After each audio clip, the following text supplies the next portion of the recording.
Inter pass అయిన students కి practical learning and industrial exposure తో 100% ప్లేస్మెంట్ ఇస్తుంది I create degree college.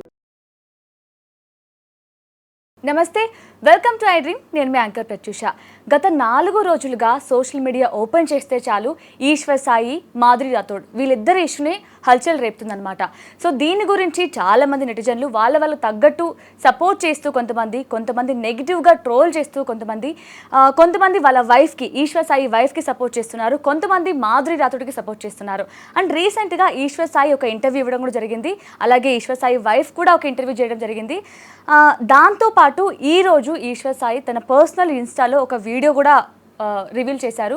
So దాంట్లో ఆయన చెప్పుకొచ్చింది ఏంటి అంటే, అసలు ఎవ్వరికీ అక్కడ జరిగిన నిజం తెలియదు, మే ఇద్దరి మధ్య ఏ తప్పు జరగలేదు, జస్ట్ నేను వాష్రూమ్ యూస్ చేసుకోవడానికి మాత్రమే నేను ఆ రూమ్కి వెళ్ళాను అంటూ కూడా ఆయన ఒక వీడియో చేశాడు.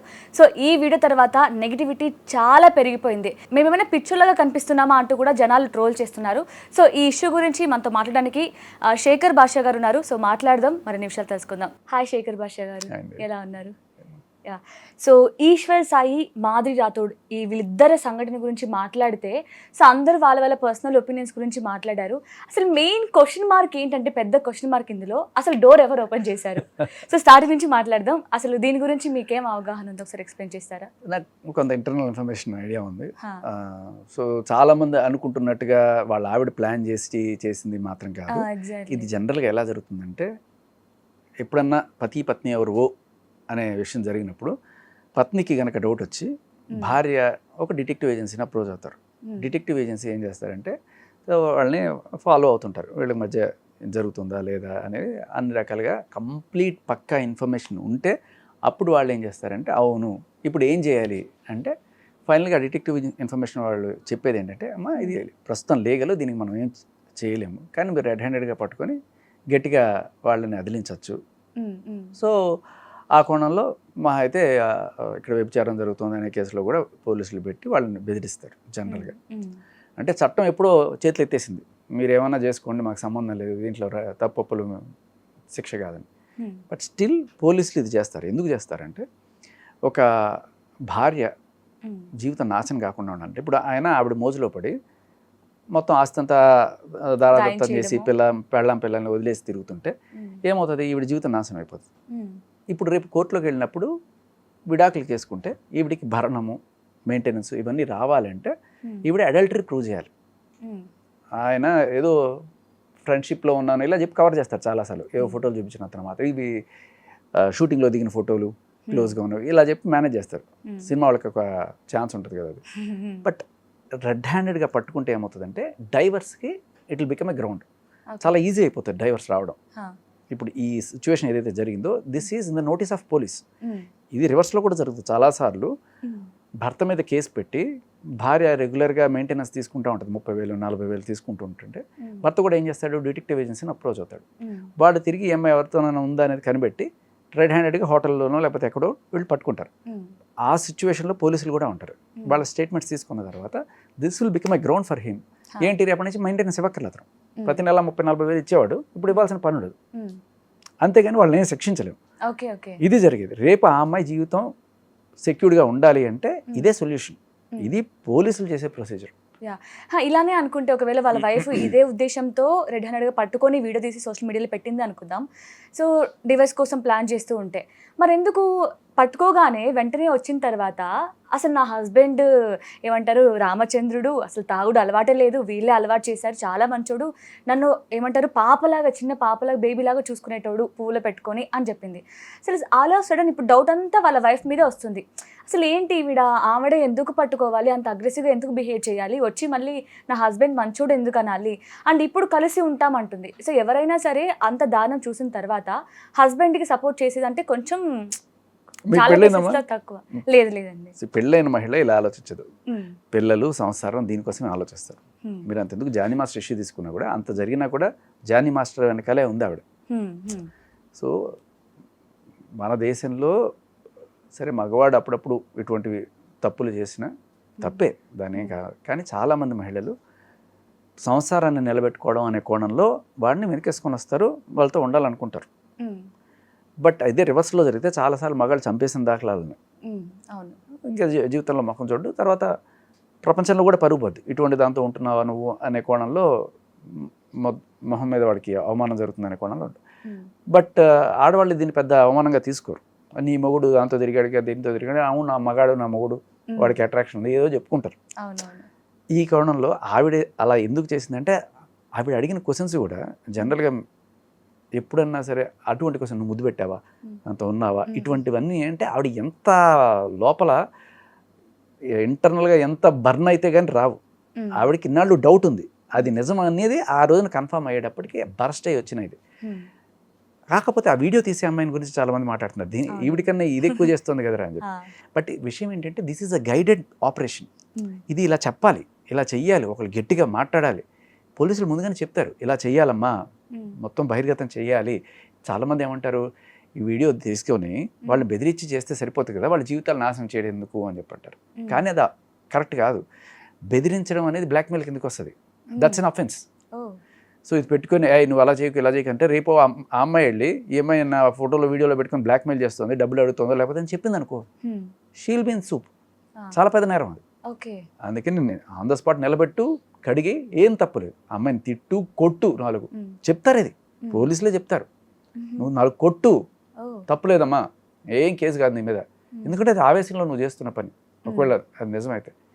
సో ఇదంతా ప్రీ ప్లాన్. ఇటువంటి ఆపరేషన్స్ బోల్డ్ జరుగుతాయి. మనం అందరం కూడా పాపం ఈవిడ్ని ఆడిపోసుకుంటున్నాం. ఈవిడికి literally she is guided by the police. ఎందుకంటే ఇది లీగల్గా వెళ్తే ఈ అమ్మాయికి ఏ రకమైన న్యాయం జరగదు. భార్యకి అవును నా ఇష్టం, ఇద్దరు అడల్ట్స్ మీరు అన్నట్టు వాళ్ళు ఉంటారు, దాంట్లో తప్పేంటి అది. ఓకే. అండ్ ఇప్పుడు రీసెంట్గా ఈశ్వర్ సాయి ఒక వీడియో రిలీజ్ చేశాడు. ఇద్దరు కూడా కొన్ని రోజులు అసలు ఎవరికి రిప్లై ఇవ్వకపోయినా సరే ఆవిడ ఇంటర్వ్యూ ఇచ్చింది, ఈశ్వర్ సాయి ఇంటర్వ్యూ ఇచ్చారు. దాంతోపాటు ఒక వీడియో చేశారు. ఏంటి అంటే అసలు 90% అక్కడ ఏం జరిగిందో మీకు ఎవరికి తెలీదు. జస్ట్ నేను నా రూమ్లో అసిస్టెంట్ వాష్రూమ్లో ఉంటే నేను వాష్రూమ్ యూజ్ చేసుకోవడం కోసం, అంటే ఆల్రెడీ మా ఇద్దరి మధ్య ఎమోషనల్లీ కొంచెం కనెక్షన్ ఉంది కాబట్టి ఆ చనువుతో నేను మాధురి రాథోడ్ వాష్రూమ్ యూజ్ చేసుకోవడం కోసం వెళ్ళాను అని చెప్తున్నారు. సో దీన్ని ఇప్పుడు కాంట్రవర్సీ చేస్తున్నారు. ఏంటి అంటే, సో వాష్రూమ్కి వెళ్ళావు, ఓకే, వాష్రూమ్కి వెళ్ళిన వాడు షర్టు తీసి హ్యాంగర్కి తగిలించి వాష్రూమ్కి వెళ్తాడా? సో ఇంకొక పాయింట్ ఏంటి అంటే, సో ఓకే నువ్వు వాష్రూమ్కి వెళ్ళినావు, నీ భార్య వచ్చి అంతమంది వచ్చి నిన్ను కొడుతుంటే, మాధురి రాథోడ్ని కొడుతుంటే ఆమె అసలు ఎక్స్ప్రెషనే లేదు, అసలు ఏం లేకుండా ఏదో తప్పు చేసిన వాళ్ళకి ఇలానే చెప్పబట్టుకొని కూర్చొని ఉంది. ఈవెన్ ఈశ్వర్ సాయి కూడా నువ్వు అనుకున్నట్టు ఏం జరగట్లేదు అని కూడా ఏం చెప్పలేదు. సో దీన్ని ఏ విధంగా చూడొచ్చు అంటారు? నేను ఓ మాదిరిగా కూడా కనబట్లేదు. ఎగ్జాక్ట్లీ ఆ డైలాగ్ వస్తుంది జనాలకి, పిచ్చోళ్ళమా మేము, మమ్మల్ని పిచ్చోళ్ళు చేస్తున్నావా అంటున్నారు. ఇంకోటి ఏంటంటే మనల్ని పిచ్చోళ్ళు చేయాల్సిన అవసరం లేదు, మనకి చెప్పాల్సిన అవసరం కూడా లేదు వాళ్ళకి. కాకపోతే ఇదేంటంటే ఈ నెరేటివ్ ఏదైతే ఉందో ఆ అమ్మాయి క్యారెక్టర్ని కాపాడే ఒక ప్లాట్. పాపం ఇవాళ చాలామంది బాధపడుతున్నారు, ఆ అమ్మాయి జీవితం ఎట్లరా, ఆ అమ్మాయి జీవితం నాశనం చేశారు కదరా, ఆ అమ్మాయి జీవితం నాశనం చేశారు. సో ఇది నమ్మండి అయ్యా, ఎవరైతే ఇది బాధపడుతున్నారో ఇది నమ్మండి మీరు. ఆ అమ్మాయికి ఆ అబ్బాయికి సంబంధం లేదు. పాపం వాష్రూమ్ ఆ అబ్బాయికి ఇబ్బంది అయితే, ఎవరో ఆల్రెడీ ఆ అసిస్టెంట్ వాష్రూమ్ వాడుకుంటున్నాడు ఆయన రూమ్లో, అందుకని ఆపుకోలేక అర్జెంట్ అయితే ఏం చేస్తారా, పరిగెత్తుకుని దాంట్లోకి వెళ్ళాడు అంతే. పొద్దున పూట చాలామంది షర్ట్ తీసి వెళ్తారు ఏమో దాంట్లో. సో అవన్నీ మీకు నిజంగా మాధురి రాథోడ్ యొక్క క్యారెక్టర్ని కాపాడాలని ఉంటే బలవంతంగా నమ్మండి, చెవులు పూలు తీసేసి ఇది నిజం అని నమ్మండి అంతే. కానీ అర్థమవుతుంది కదా చెవులు పూలు పెడుతున్నారు అని. అలా మీరు నమ్మారంటే పాపం అమ్మాయిని అనవసరంగా అమ్మాయి క్యారెక్టర్ని బ్యాడ్ చేస్తున్నట్టు కదా, అంతే కదా. సో ఈ విధంగా ఈశ్వర్ సాయి అమ్మని కాపాడుతున్నాడు అనుకోవచ్చా? ఖచ్చితంగా. కాకపోతే ఈ తెలివితేటలు, ఈ స్పృహ అప్పుడే ఉంటే నిజంగా పాపం అమ్మాయి సేవ్ అయిపోయింది.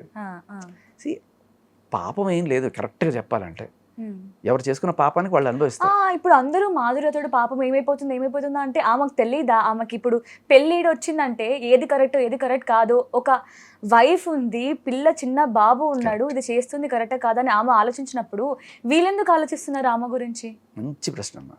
ఇప్పుడు ఇక్కడ 4 క్యారెక్టర్లు ఉంటాయి, పతి పత్ని ఔర్ ఓ కాకుండా ఇంకో థర్డ్ పర్సన్ అనుకోండి. అయితే ఇక్కడ చూసేవాళ్ళు పెళ్ళి కాని వాళ్ళు అనుకోండి, జనరల్గా ఆమెతో కనెక్ట్ అవుతారు, మాధురితో కనెక్ట్ అవుతారు. పెళ్లి కాని వాళ్ళు, కొంతమంది పెళ్లి కాని వాళ్ళు ఎవరైతే అఫైర్స్లో ఉన్నవాళ్ళు చాలామంది ఉన్నారు. ఇటువంటి వాళ్ళు కనబడి నేను ఎవరు నిప్పు అనమాట.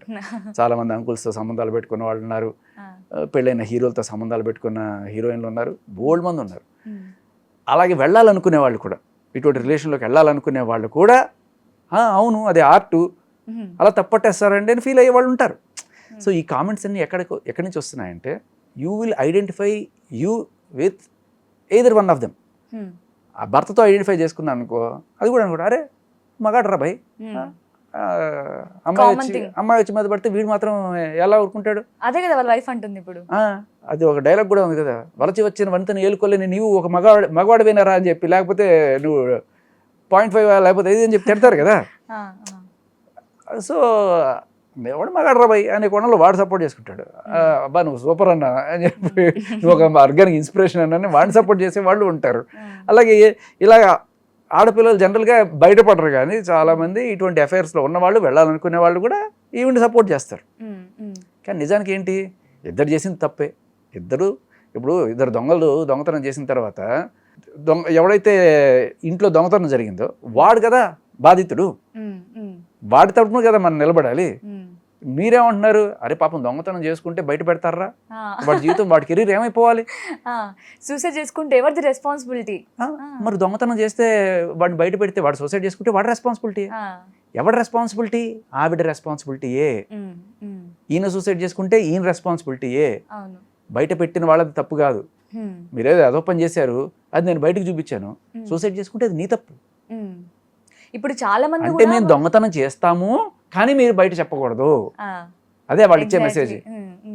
ఈవెన్ జనాలు కూడా అదే మాట్లాడుతున్నారు. పాపం వాళ్ళ వైఫ్ని అయితే ఎన్నెన్ని బూతులు మాట్లాడుతూ, చెప్పుతో కొట్టాలి నిన్ను హస్బెండ్కి సపోర్ట్ చేస్తున్నందుకు అని చాలా మాటలు అంటున్నారు. బట్ ఆమె నిల్చుంది స్ట్రాంగ్గానే. బట్ ఇప్పుడు ఆమె మీద డౌట్ ఏంటంటే, నేను అడిగేది ఇదా అనే వాళ్ళందరినీ కూడా మిమ్మల్ని మీరు దాంట్లో పెట్టుకొని చూడండి.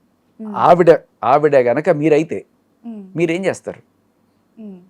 నోరు మూసుకొని హస్బెండ్ చేసే ఇదే అఫైర్లన్నీ కూడా భరిస్తారా, లేకపోతే ఆవిడలాగే చేస్తారా?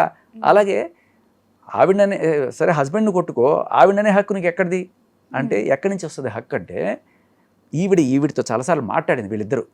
ఎగ్జాక్ట్లీ అదే అడగబోతున్నాను. ఆమె మాధురి అతడు అన్నదంట కదా, అంటే ఈశ్వర్ సాయికి ఇంకా వాళ్ళ వైఫ్ శరణ్యకి లాస్ట్ 3-4 months నుంచి కొంచెం క్లాష్ అవుతున్నాయి.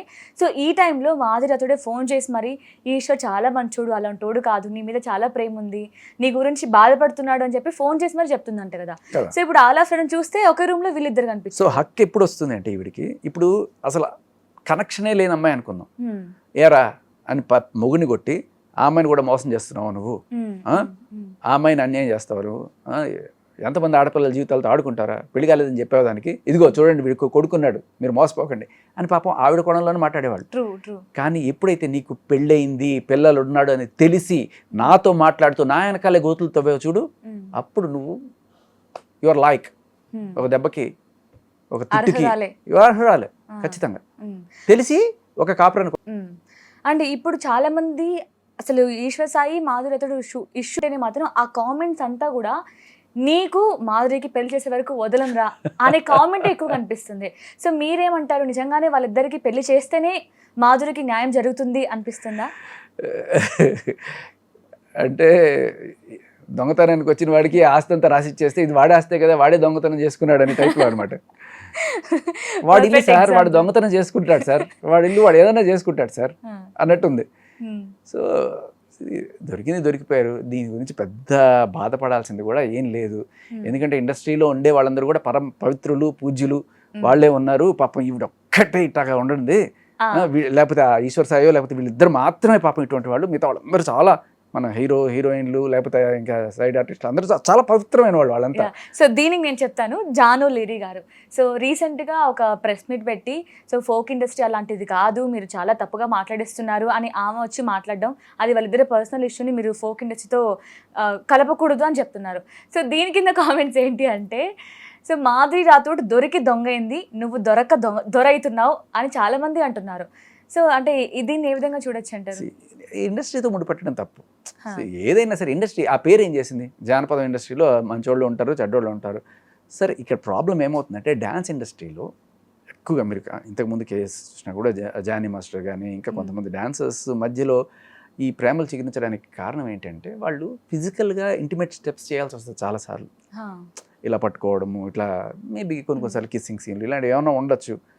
ఏదైనా సరే ఆ ఫిజికల్ ఇంటిమసీ వల్ల హ్యూమన్ నేచర్ అది ఒక అట్రాక్షన్స్ జనరేట్ అవుతాయి. సో ఆ టైంలో కామాతురాణం నా భయం నా లజ్జ అన్నట్టుగా ఆ టైంలో ఏమి చూసుకోరు. ప్రేమ గుడ్డిదని ఎందుకంటారు? ఎందుకంటే ఆ టైంలో జాతి, కులం, మతం, వయస్సు, కొన్నిసార్లు పెళ్ళయిందా, వీడికి ఇంకో ఎఫ్ఐఆర్ ఉందా, ఏమీ కనపడవు. అలా ఉంటుంది. సో ఆ కోణంలో జనరల్గా ఈ ఇండస్ట్రీలోనే మనకి ఎక్కువ కనపడడానికి కారణం it's not just folk, it's dance. డాన్సర్స్లో ఆ స్టెప్స్ చేయాల్సి వచ్చినప్పుడు కొన్నిసార్లు కంపోజర్స్ కూడా చాలా దారుణమైన స్టెప్పులు చేపిస్తారు మీరు చూస్తే. సో మీరు ఆ రాత్రి సాంగ్లో కూడా చూసింటారు కదా, దాన్ని పెద్ద ఎత్తున ట్రోల్ చేస్తున్నారు. పర్ఫెక్ట్గా సింక్ అయింది అంటే కూడా. సో ఏంటంటే ఉంటాయి ఆ అట్రాక్షన్స్ వల్ల వీళ్ళు ఇది ముందుగానే తెలుసుకోవాలి. భార్య అయినా లేకపోతే ఆవిడకి ఎవరన్నా సరే, బాయ్ ఫ్రెండో లేకపోతే అటు సైడ్ వాళ్ళు కూడా పెళ్ళయింది అనుకోండి, వాళ్ళైనా తెలుసుకోవాల్సింది ఏంటంటే ఇటువంటి ఇంటిమేట్ స్టేట్ చేసేటప్పుడు ఇటువంటి ఏదైనా జరగచ్చు. మీకు అటువంటి ఏదైనా అనిపిస్తే అక్కడే ఆపేసేయండి, వద్దు నువ్వు వెళ్ళొద్దు, ఇటువంటి చెయ్యొద్దు అని చెప్పి ఆపేసేయండి.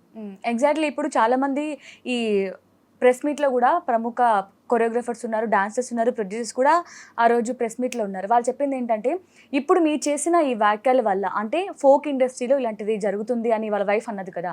సో ఫోక్ ఇండస్ట్రీ అంటే చాలా మంచిగా ఉంటుంది అనుకున్నాను, బట్ ఇలా ఉందేంటి అని ఆమె చేసిన వ్యాఖ్యలకి మీ వల్ల ఇప్పుడు కొత్తగా వచ్చే అమ్మాయికి వాళ్ళ ఫ్యామిలీ వాళ్ళ ప్రాబ్లమ్స్ వస్తాయి, ఆవిడ వల్లే వస్తుంది అనుకుంటే పంపించరు అంటున్నారు. మరి కొరియోగ్రాఫర్ చాలా కంపోజ్ చేయకూడదు కదా. కరెక్ట్, మంచిది. నేను అదే కోరుకుంటున్నాను, పంపించకండి. ఎవడెట్టంటే వాడు మనకు తెలియదు కదా. ఇప్పుడు నా కూతురునో నా చెల్లెల్లో నేను పంపించాను ఖచ్చితంగా. ఈవిడే కాదు కదా, ఈవిడ వల్లే ఇదంతా అసలు ఫోక్ ఇండస్ట్రీ బ్యాడ్ అవుతుంది అనుకుంటే అంతకుముందు వచ్చిన వంకటింకర వరలక్ష్మి ఏం చెప్పింది? ఆవిడ ఇదే చెప్పింది. ఒకళ్ళు కాదు, 2 కాదు, 3 కాదు, ఇన్ని పాయింట్స్ చేస్తున్నప్పుడు ఉండొచ్చేమో ఎక్కడైనా ఒకళ్ళు, 100 మందిలో ఒకడెవరన్నా మంచిగా ఉండొచ్చేమో, కానీ మిగతా వాళ్ళందరూ కూడా ఎట్లాగే ఏడ్చారు కదా. సో ఏమంటారంటే ఖచ్చితంగా ఇక్కడ భార్య బాధితురాలు, ఆవిడికి హక్కు ఉంది ఆవేశపడడానికి, ఆవేదన చెందడానికి, కొట్టడానికి, తిట్టడానికి కంప్లీట్ హక్కు ఉంది. ఆవిడని బ్లేమ్ చేసే హక్కు మనకు లేదు. ఆవిడ జీవితం అయ్యా నాశనం అయిపోయింది, నీది కాదు, నీ కూతురు కాదు, ఆవిడ జీవితం నాశనం అవుతుంది. She will take a call. అవును, మొగుడిని ఎందుకు తిట్టలేదు, దాన్ని ఎందుకు తిట్టామంటే రేపు ఆయనతోనే కదా కాపురం చేయాలి.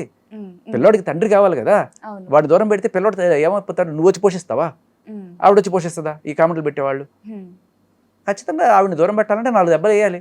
ఆవిడని దెబ్బలు వేయడానికి కూడా కారణం, లేకపోతే తిట్టడానికి కారణం అంటే నువ్వు వెనకాల ఉంటూ కూతురుతావు కదా. నాతో ఏం మాట్లాడావు, నీకు తెలుసు నాకు పెళ్ళయింది, పిల్లలు ఉన్నారని తెలుసు, అయినా కూడా నువ్వు వాడితో ఎట్లా ఉంటావు అనేది ఆవిడ బాధ. బట్ స్టిల్ లెట్స్ బిలీవ్ ఇదంతా అవుతుందే. పాపం వాళ్ళ ఆవిడ ఆవేశంతో అనుమానపడి చేసింది, ఈ అనుమానం నిజం కాదు, ఆయన బాత్రూమ్ ఎవరో వాడుకోవడం వల్ల అర్జెంట్ అయి పాపం వెళ్ళాడు, ఇదే నమ్మండి. ఆవిడకి కూడా అదే శ్రేయస్కరం. మీరు ఎవరైతే ఆవిడ మీద సానుభూతి చూపిస్తున్నా అనుకున్నారో వాళ్ళు మీరందరూ కూడా దయచేసి ఇది నమ్మండి, దీన్ని గట్టిగా ప్రచారం చేయండి నమ్మినట్టు. ఇప్పుడు ఏంటంటే అమ్మా, వీళ్ళకి కొంత కాన్ఫిడెన్స్ రావాలి. వేరే వాళ్ళు ఛాన్సులు ఇవ్వకపోవడం కాదు, వీళ్ళకే మొహం చెల్లగా చాలాసార్లు బయటికి రారు. ఎందుకంటే ఇండస్ట్రీలో ఇచ్చే వాళ్ళందరికీ తెలుసు బయట ఏంటి పరిస్థితి అనేది తెలుసు. అందరూ పరమ పవిత్రులు ఏం లేరు అక్కడ. కాబట్టి పెద్ద విషయం కాదు. నలుగురితో నారాయణ, మీరు అందరు చేసేదే, మీరు కూడా పొరపాటున దొరికిపోయారు, మీరు అంతకు మించి ఏం లేదు. బట్ వాళ్ళ ఆవిడది మాత్రం తప్పు లేదు అంతే. ఓకే, సో ఫైనల్లీ ఇప్పుడు వీళ్ళిద్దరు జంట మీద చాలా నెగిటివిటీ ఉంది. ఒకప్పుడు వీళ్ళిద్దరు ఫేవరెట్ జంటగా ఉండేవాళ్ళు, లైక్ మంచి మంచి సాంగ్స్ చేశారు, అన్ని కూడా హిట్ సాంగ్సే. సో మీ పర్సనల్ ఒపీనియన్ ఏంటి? వీళ్ళిద్దరు మళ్ళీ కలిసి చేస్తే బాగుంటుంది, ఇలా కంటిన్యూ చేయాలంటారా, లేదంటే ఆఫర్స్ అసలు ఇవ్వకూడదు, ఫోక్లోకి వీళ్ళని ఎంటర్ అవ్వనీయకూడదు అంటారా? This is personal choice. నేనే ఒక ప్రొడ్యూసర్ అనుకోండి, వీళ్ళిద్దరిని హీరో హీరోయిన్లు పెట్టి మళ్ళీ సినిమా చేస్తాను నేను. సో ట్రెండింగ్ ఇదే కదా. ఇప్పుడు రామ్ గోపాలం లాంటి వాళ్ళు అయితే ఖచ్చితంగా అదే చేస్తారు. పెట్టి తీస్తారు, ఏంటి ప్రాబ్లం, ఎవడే ఉంటాడు, ఎవడేమండు. వాళ్ళ ఆవిడ కూడా సపోర్ట్ చేస్తుంది, ఎందుకంటే ఆయనకి హీరో ఛాన్స్ వచ్చింది అంటే పోతే పోన్లే నలుగురు అనుకున్నారు. మా ఆయన మగాళ్ళకి ఆడవాళ్ళకి అదొక తేడా ఉంటుంది. అదే అమ్మాయి చేస్తుందంటే మగాడు అంగీకరించకపోవచ్చు, కానీ అమ్మాయి వాళ్ళ ఆయన మంచి స్టేజ్లోకి వెళ్తున్నాడు, గొప్ప నా మొగుడు ఇది అని చెప్పుకోవడానికి వాళ్ళు ఇష్టపడతారు. అందుకే అందం చూసి అబ్బాయి అంటపడితే ఇమేజ్ చూసి అమ్మాయి అంటపడుతుంది. సో మేబీ వాళ్ళ వైఫ్ ఇప్పుడు ఈశ్వర్ సాయితో విడిపోకుండా కలిసి ఉండడానికి రీజన్ ఇదే అంటారు. అంటే అతను ఒక ఫోక్లో పేరుడు గల అవన్నీ పక్కన పెట్టినమ్మా, పిల్లడు ఉన్నాడు కదా, వాడి తండ్రి కదమ్మా, చాలా ఇంపార్టెంట్ విషయం. తండ్రి జీవితాంతం దగ్గరుండి వాడిని ఎత్తుకొని చూడాలి వాడిని, అది చాలా ఇంపార్టెంట్. మిగతా అవన్నీ ఆవిడ స్వార్థాలు ఏమైనా ఉండొచ్చు, వీడు మంచి డబ్బులు సంపాదించి మంచి కార్లు తెస్తే అవును వాడు కొడుకు వాడు కొడుకు వాడు పడలేమే కదా ఎంజాయ్ చేసేది. అండ్ నేను ఒక న్యూస్ విన్నాను, అది కరెక్టా కదా మీరే చెప్పాలి. సో అది అందరూ అడుగుతున్నారు కదా, ఈశ్వర్ సాయి మాధురిని పెళ్లి చేసుకుంటేనే న్యాయం జరిగినట్టు అని. సో అవును, చేసుకుంటున్నాడు ఆల్రెడీ. ఇదివరకు కూడా విడాకులు తీసుకుందామని వీళ్ళిద్దరు ప్లాన్లో ఉండంట కదా, శరణ్య ఇంకా ఈశ్వర్ సాయి. సో ఈ ఇష్యూ తర్వాత కూడా వాళ్ళ వైఫ్కి విడాకులు ఇచ్చి మాధురిని పెళ్లి చేసుకోబోతున్నాడు ఈశ్వర్ సాయి అనే ఒక వార్త వినిపిస్తుంది. పక్కా ఇంటర్నల్ ఇన్ఫర్మేషన్ తోటి చెప్పగలను, ఈశ్వర్ సాయి ఎప్పుడు కూడా ఆ అమ్మాయిని పెళ్లి చేసుకోవాలనుకోలేదు, వాళ్ళ భార్యకి విడాకులు ఇవ్వాలని ఎప్పుడు అనుకోలేదు. అటువంటి మనిషి కాదు. అంటే కక్కుర్తున్న మాట వాస్తవం కావచ్చు, కానీ భార్య పిల్లలకి అన్యాయం చేసే మాట వాస్తవం. మేబీ ఒక ఎఫ్ఐఆర్ బయట ఏమైనా పెట్టుకునే అటువంటి కక్కుర్తి ఉండొచ్చు, కానీ at the end of the day తిరిగి పెళ్ళాం పిల్లల్ని చూసుకోవాలని 4 పీకినా సరే. చాలామంది ఏం చేస్తారంటే ఇటువంటి సిచ్యువేషన్లో మగవాళ్ళు రివర్స్ అయిపోతారు. అవును నేను దాంతోనే ఉంటాను, ఏం చేసుకుంటావు చేసుకోపో, పో ఎవడు చెప్పుకుంటావు చెప్పుకోపో అని చెప్పి చేస్తారు. అబ్బాయి అలా చేయలేరు. తప్పు తెలుసుకున్నాడు, ఒప్పుకున్నాడు, క్షమాపణ కోరాడు, సంస్కారం అది. ఆ అమ్మాయి కూడా ఆ అబ్బాయి ఏం చెప్తున్నాడు, మాధురి నన్ను క్షమించు, భార్య నన్ను క్షమించు అని చెప్పి ఇద్దరిని కోరుకుంటున్నాడు. బట్ వీళ్ళ సంస్కారం ఏమైంది? సరే భార్యకి క్షమాపణ చెప్పాల్సిన అవసరం లేదు, ఆవిడ చేసింది రైట్. కానీ మాధురి ఏం చేస్తుంది, ఆవిడ కూడా క్షమాపణ చెప్పాలి కదా. అవును, బట్ ఇప్పుడు ఆమెకు న్యాయం జరగాలి అంటారా? ఒకవేళ జరగాలి అంటే ఏ విధంగా ఏం చేస్తే న్యాయం జరుగుతుంది అంటారు మాధురికి? ఇప్పుడు దొంగని శిక్షించడం న్యాయం అనిపిస్తే శిక్ష న్యాయం. అయ్యో పాపం దొంగ జీవితం ఏమైపోతుంది, వాడు జీవితం అన్యాయం అయిపోతుంది అనుకుంటే, మీరు ఇప్పుడు అందరం దొంగలమే అనుకోండి, అయ్యో మన సాటి దొంగకి అన్యాయం జరుగుతుందిరా అని ఫీల్ అయినట్టు ఉంది. ఆవిడ జీవితానికి న్యాయం ఏంటండి? ఆయన జీవితానికి ఆవిడ జీవితానికి మన న్యాయం గురించి ఆలోచించాల్సిన అవసరమే లేదు. వాళ్ళు చేసిన పని వల్ల ఒకళ్ళ జీవితం, భార్య జీవితం నాశనం అవుతుంది కదా. ఆవిడకి హక్కు ఉంటుంది న్యాయం అడిగేది. మీరు చేసిన పనికి మీ న్యాయం ఏంటి? బయట చూపిస్తే అది పెద్ద అంటే మీరు ఏదో పని చేయొచ్చు, దాన్ని చూపించడం తప్పు, అది కాదు కదా. బట్ స్టిల్ మేబీ నేనేమంటానంటే ఒక 1% ఛాన్స్ ఉంది, ఆ అబ్బాయి చెప్పింది కూడా జరిగి ఉండొచ్చు. ఎందుకు అలా చేయాలి? కాకపోతే ఆ అబ్బాయి చెప్పింది జరిగి ఉండొచ్చు అనే దానికి 1% ఛాన్స్ నేను ఎందుకు ఇస్తున్నానంటే, ఇద్దరికి షూటింగ్ ఉండే ఆ రోజు, ఇద్దరు వేరే వేరే రూమ్స్ తీసుకున్న మాట కూడా వాస్తవం. అసిస్టెంట్ కూడా అక్కడ మనం చూసాం, అసిస్టెంట్ కూడా ఉన్నాడు, అన్నీ కరెక్ట్గానే ఉన్నాయి. బట్ 2 అయి ఉండొచ్చు, ఇదంతా నిజం. బట్ మేబీ ఒకనొక టైంలో ఆయన ఆవిడ రూమ్కి అందుకు వచ్చాడా ఇందుకు వచ్చాడా తెలియదు. ఓకే, సో అంతా లాస్ట్లో ఒక కన్ఫ్యూజన్ క్వశ్చన్ మార్క్ పెట్టేశారా? ఏదో ఒక బెనిఫిట్ ఆఫ్ డౌట్ కోణంలో మీరు చూడలేదు కదా, మీరు ఎలా డిసైడ్ చేస్తారు? ఇక్కడ చూడకపోయినా ఏమవుతుందంటే ఇటువంటి కేసెస్లో ఫస్ట్ ఇచ్చిన స్టేట్మెంట్ ఈజ్ వ్యాలిడ్. ఇది మీరు అక్కడ దాని పేరేంటి, వేములాడ పోలీస్ స్టేషన్లో మీరు ఇచ్చిన స్టేట్మెంట్, ఇద్దరు ఇచ్చిన స్టేట్మెంట్, అది వెరీ ఇంపార్టెంట్ అవుతుంది. అండ్ అలాగే అటువంటి టైంలో జనరల్గా ఏం చేయాలంటే స్టేట్మెంట్ ఇవ్వకూడదు, మా లాయర్ మాట్లాడతాడని చెప్పాలి. గుర్తుపెట్టుకోండి, ఎవరన్నా సరే భర్త మహాశయులకు విజ్ఞప్తి. సో ఎప్పుడైనా సరే ఇటువంటివి దొరకకుండా ఉండాలంటే మన ఇదొక మోడల్ అయితే ఇప్పుడు మనకి కళ్ళ ముందు ఉంది. మీరు డైరెక్ట్గా ఒకటే రూమ్ తీసుకొని ఇరుక్కుపోకండి, 2 రూములు తీసుకోండి, మీరు ఒక రూమ్లో ఉండండి, ఆమెను ఒక రూమ్లో పెట్టండి, తర్వాత మీ రూమ్లో ఏదో ఒకటి చేసి గీజర్ పాడు చేసేసేయండి. అక్కడ వేడి నీళ్ళు రావట్లేదు అనే కోణంలో మీరు ఈ రూమ్లోకి వచ్చారు, కావాలంటే వెళ్ళి చెక్ చేసుకోండి, అక్కడ గీజర్ పని చేయట్లేదు అని చెప్పచ్చు. మీరు ఏదో రకంగా అద్భుతమైన సొల్యూషన్ ఇది. నిజానికి వాళ్ళు చేసింది కూడా అలాంటిది అనుకోవచ్చు. లైక్ ఇప్పుడు దొంగతనం చేసేటప్పుడు సైలెంట్ గానే ఉన్నారు చూసారా, అక్కడ ఓవర్ రియాక్ట్ అవ్వలేదు, ఈశ్వర్ సాయి రియాక్ట్ అవ్వలేదు, అటు మాధురి కూడా రియాక్ట్ అవ్వలేదు. మేబీ అక్కడ ఇది జరిగింది అని ఒక చెప్పేసి ఉంటే మళ్ళీ దాన్ని మార్చడానికి కష్టపడే వాళ్ళేమో. కరెక్ట్. సో ఆ సైలెంట్ గా ఉండడం వల్ల ఇప్పుడు ఒక కథ అల్లారు. సైలెంట్ గా ఉండడం వల్ల కూడా డౌట్ వస్తుంది. ఎందుకంటే ఇప్పుడు ఒకవేళ మీరు మీరు ఎందుకు మీరు అలా అనుకుంటారు, అతను దీనికోసం వచ్చాడండి, నాకు తలుపు కొట్టాడు, టాయిలెట్ వాడుకుంటాడు అని, అందుకే నేను తలుపు ఇస్తాను. అందుకే తలుపు ఓపెన్ కూడా ఉంది కదా, మీరు లోపలికి ఎలా వస్తారు తలుపు ఓపెన్ లేకపోతే? ఒకవేళ మాదే దొంగ రిలేషన్ అయితే తలుపు ఓపెన్ పెట్టుకొని ఎందుకు దొంగ రిలేషన్ పెట్టుకుంటాం, అది కూడా అడగచ్చు కదా. పాయింటే ఇది మిస్ అయ్యారు, ఈ పాయింట్ కూడా అడగచ్చు మీరు. కానీ ఆవిడే ఓపెన్ చేసిందంటే కదా, మాధురినే ఓపెన్ చేసి. మీరు అడిగిన ఫస్ట్ $1 million క్వశ్చన్. సో మాధురినే ఓపెన్ చేసింది కాబట్టి అక్కడ ఒక క్వశ్చన్ మార్క్ పడ్డది. లేదు అలా ఓపెన్ లోనే ఉంటే మేబీ మీరు అన్నట్టు కవర్ చేసిండే వాళ్ళు అయి ఉండొచ్చు అప్పుడే. ఇప్పుడు తప్పు చేసే వాళ్ళు అయితేనే తలుపేసుకుంటారు, ఓపెన్ గా పెట్టి ఎవడన్నా తప్పు చేస్తాడా? లేదు, ఓపెన్ గా ఉంది కాబట్టి వాళ్ళు వచ్చారు. లేదు, ఫస్ట్ క్లోజ్ లో ఉంది, తర్వాత ఓపెన్ చేశారు. అది అంటే మీరు అట్లా అంతా చెప్పకూడదు, ఏమంటే వాళ్ళ క్యారెక్టర్ కాపాడే ప్రయత్నం చేయకూడదు మీరు. ఎందుకండి సో ఒక వర్షన్ చెప్తా, నిజంగా ఇది జరిగి ఉండొచ్చు అనే కోణంలో ఒక మనం అందరం బిలీవబుల్గా ఉండే ఒక వర్షన్ ఏంటంటే ఆవిడ వచ్చింది, దెబ్బ దెబ్బ తలుపు కొట్టింది, వాయిస్ రికగ్నైజ్ అయింది. ఏం చేస్తాడు ఏమగాడైనా భయం వేసింది. వెంటనే వెళ్ళి నేను బాత్రూంలో దాక్కుంటా, నువ్వు ఏదో ఒకటి మేనేజ్ చేసి పంపించేసి నేను లేనని చెప్పి. సరే ఈవిడ వెళ్ళి తలుపు తీసింది. ఇక్కడ లేడు కదా సార్ అని చెప్పి, నాకు తెలుసు యాషాలేకు మాకు మొత్తం పక్కా ఇన్ఫర్మేషన్ ఉంది. కొట్టేటప్పుడు ఇంకా అంత దొరికిపోయాను కదా, కాము కూర్చుంది. కూర్చున్న తర్వాత బాత్రూమ్ దగ్గరికి తర్వాత రే రా తెలుసు నువ్వు ఇక్కడే ఉన్నాను రా బయటికి రా అనగానే ఇంకా ఓహో తెలిసిపోయిందా మొత్తం తెలిసిపోయిందా అనే టైప్లో బయటకు వచ్చాడు. బయటకు వచ్చిన తర్వాత ఇంకా లైఫ్ షురూ అయింది. అంటే చాలా మందికి డౌట్, పిల్లోడిని కూడా వీళ్ళు తీసుకెళ్లారా వేములవాడకి అని. కాదు, పిల్లోడిని ఈవిడే తీసుకొచ్చింది. అది కూడా మీరు నోట్ చేసుకోండి. పిల్లోడిని తీసుకెళ్ళి వాళ్ళ ముందు సంసారం చేసుకునేంత దరిద్రమైన కాదు, ఎవరు చేయరు అటువంటి పనులు. బట్ ఈవిడే తీసుకొచ్చింది పిల్లాడిని, అక్కడ కూర్చోబెట్టింది. ఎందుకంటే ఒక మానసికమైన దీంట్లోకి వెళ్ళిపోతాను. ఇంత తప్పు చేస్తాడు, పిల్లోడు ఉన్నాడు అనగానే మామూలుగానే తప్పు వాడు తిరగబడ్డానికి అవకాశం కూడా లేదు. పిల్లోడు ఉన్నాడు కదా, సిగ్గు లేదరా పిల్లోడిని పెట్టుకో, సిగ్గు లేదరా పిల్లోడిని పెట్టుకో. వాడు లేదనుకో కొంత కాన్ఫిడెన్స్ వస్తుంది మగాడికి, వింటుంటే అది కూడా చచ్చిపోతుంది. ఇదంతా పక్కా police and detective agency plan ఇది. అది సో ఇది మీరు జనాలు నమ్మదగ్గ వర్షను. బట్ ఇది పక్కన పెడితే తలుపు తీయడం మీరు చూసారా? మీరు చూడలేదు. వీడియోలో ఎక్కడి నుంచి చూశారు? లోపలికి ఎలా వచ్చారంటే తలుపు ఓపెన్ చేసింది. ఎందుకు ఓపెన్ చేసింది అంటే వీళ్ళు ఎటువంటి తప్పుడు పని చేయట్లేదు కాబట్టి ఓపెన్ చేస్తుంది.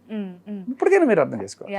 సో ఇప్పుడు చూస్తున్న వాళ్ళు ఎవరి వర్షన్ కావాలంటే వాళ్ళ వర్షన్ ఊహించేసుకోవచ్చు అయితే. అంతే కదా. ఇప్పుడు ఆ అమ్మాయి మంచిది అని నమ్మాలనుకునే వాళ్ళు ఇది నమ్మండి, అనవసరంగా ఇదే ప్రచారం చేయండి. ఎందుకు?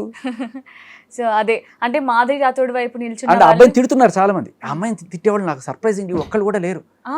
మళ్ళీ అమ్మాయి జీవితం ఏమైపోయిందంటే, ఇప్పుడు తప్పు పని చేస్తే తప్పు శిక్ష అనుభవిస్తారు. తప్పు పని చేసి కూడా నా జీవితం ఏమైపోయిందంటే, అంటే తప్పుడు పనులు చేస్తూ ఆవిడ రేపు ఎవడు పెళ్లి చేసుకుంటాడు అంటే, ఇటువంటి పనులు చేసే వాళ్ళని దాచిపెట్టి పెళ్లిళ్ళు చేసేసుకొని వాడెవడ బోల్డ్ అయిపోవాలి. ఆ బోల్డ్ అయిపోవాలి నువ్వు ఎవరా కదా. సో ఓపెన్గా చెప్పి చేసుకుంటే తప్పులేదు, దాని నేనేమి కాదని. కానీ సో తప్పు చేసిన వాళ్ళ పక్కన న్యాయం గురించి మాట్లాడడం అనేది మానేయండి. First point. ఈ అబ్బాయిని గట్టిగా తిడుతున్నారు, వీడే అమ్మాయి చెప్తున్నారు. వీడేం చేశాడు పాపం? ఇద్దరికి ఇష్టం లేకపోతేనే అదే కదా, ఇద్దరు ఇష్టపడే వెళ్ళారు. బట్ ఈ అబ్బాయిని తిట్టడం అనేది కూడా కరెక్ట్ కాదు. తిడితే ఇద్దరిని తిట్టండి. వాళ్ళు ఆవిడ ఏ రకంగా అయితే మీరు అంటున్నారు, ఆవిడ దాంట్లో కూడా న్యాయం ఉంది. పిల్లవాడికి తండ్రి కావాలి కదా. మీ న్యాయం కోసం ఆవిడ జీవితాన్ని నాశనం చేసుకోలేదు కదా. సో ఇంకా వాళ్ళ వర్షన్ వాళ్ళు ఊహించేసుకోవచ్చు అంటారు. అది కాబట్టి మాధురి రాథోడ్ ఎవరైతే సపోర్టర్స్ ఉన్నారో ఆవిడ మంచిది అని నమ్మాలనుకునే వాళ్ళు ఈ వర్షన్ ప్రచారం చేయండి. అది అతను అర్జెంట్ అయ్యి దీనికోసం వచ్చాడు, వాళ్ళు తప్పు చేయట్లేదు కాబట్టి తలుపు ఓపెన్ ఉంది, ఇంతకు మించి మీకు సాక్ష్యాలు అక్కర్లేదు, ఇది ప్రచారం చేయండి అంతే. పాపం ఆ అబ్బాయిని కూడా తప్పట్టకండి. ఆ అబ్బాయి ఇంత మంచి వర్షన్ ఇచ్చాడు ఆ అమ్మాయి క్యారెక్టర్ని కాపాడడానికి. ఆ అబ్బాయి మంచితనం కూడా అర్థం చేసుకోండి. అది సో ఆవిడని కూడా తిట్టకండి. వాళ్ళ ఆవిడని కూడా, ఆవిడ న్యాయం, ఆవిడ భార్యగా ఆవిడ ఆవేదన ఉంది. ఎవరన్నా భార్య ఇట్లా ఇద్దరు భర్త భార్య రూమ్లో ఉన్నారంటే పాపం అపార్థమే చేసుకుంటుంది కదా. సో అది మీరు అర్థం చేసుకోండి. సో ఫైనల్లీ అయితే ఇప్పుడు వాళ్ళిద్దరు బాగానే ఉన్నారు. ఈశ్వర్ సాయి ఇంకా శరణ్య కూడా కలిసి బతకాలని అనుకుంటున్నారు. అండ్ మాధురికి కూడా సారీ చెప్పారు, ఇద్దరు సారీ చెప్పారు. సో ఇంకా ఎవరి లైఫ్ని వాళ్ళు చూసుకుంటే బెటర్, వాళ్ళ ముగ్గురు లైఫ్లో ఇన్వాల్వ్ అవ్వకుండా. మీకు బాలే ఉన్నారు అనుకోవడం మాత్రం కరెక్ట్ కాదు. ఎందుకంటే అంటే వాళ్ళే పారిపోయాడు, ఇంట్లో నుంచి పారిపోయాడు, మళ్ళీ తిరిగి వచ్చేస్తాడు. కొంచెం పీస్ ఆఫ్ మైండ్ కోసం వెళ్ళాడంట. కూర్చుంటే ఓహో ఇలా కూర్చుంటారా మీరు, ఇలా కూర్చొని అమ్మాయిని ఒళ్ళో కూర్చోబెట్టుకుంటారా, నించుంటే నించొని ఏం చేస్తారు, ఇలా చూస్తారా, కదితే ఎక్కడికి వెళ్తున్నావు అమ్మా, వాళ్ళు ఎక్కడికి వెళ్తున్నావా, ఈ రకమైన టార్చర్ తట్టుకోలేక పారిపోయాడు. అది పాపం కొన్ని రోజులు పీస్ ఆఫ్ మైండ్ కోసం ఒక మంచి ప్లేస్ లో ఉన్నారు. సో అదనమాట. థ్యాంక్ యూ శేఖర్ భాష గారు. Thank you so much for watching.